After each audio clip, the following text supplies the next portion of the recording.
With joy they celebrated, for the Lord had made them joyful. Before we get into the meat and potatoes of today's reading, did you pay attention to Ezra's lineage? There are quite a few famous faces in his family tree. One of them is Zadok, the priest who anointed Solomon as king.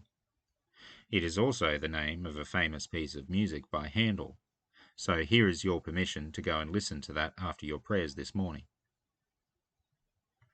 Peter's lesson for today might rub us the wrong way because he uses the word authority in reference to the ideal relationship between a husband and wife.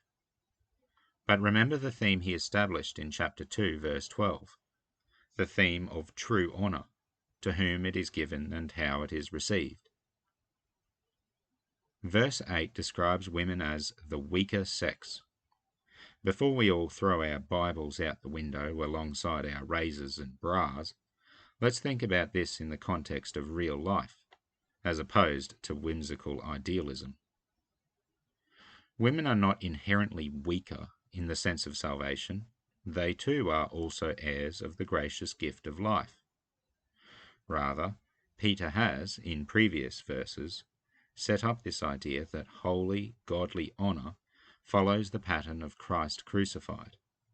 Jesus of Nazareth, as God the Son, had the power to escape the cross, yet he displayed greater power in remaining obedient to the Father and going through with it. Peter has then gone on to describe how this power gives honour with the gender-neutral example of slave and master. Now he is being specific. The wife, by accepting the authority of the husband, is willingly placing herself in the weaker position. This feminine act of willing submission is to be copied by the husbands, not in return to their wives, but towards Christ. All of us in the church are Christ's bride, and therefore are to accept the authority of our husband and God. Husbands, in the same way Christ gives honour to us by accepting his authority, are to honour their wives. This is a high honour, the honour that can only come from God.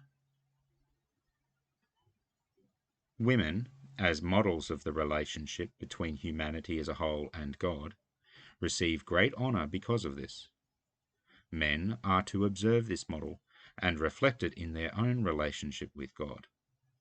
We all want to be a bride worthy of Christ. None of us wants the great marriage at the dawn of the new age to be a shotgun wedding with an unwilling husband. Fortunately, we have the precious blood of Jesus that tells us that while we were the last person God should want to marry, he nonetheless came and gave himself so that we would be his forever. This is our joy, that we are wedded to Christ in the most perfect and beautiful marriage, abiding in him and he in us, and because of this, our joy is made complete.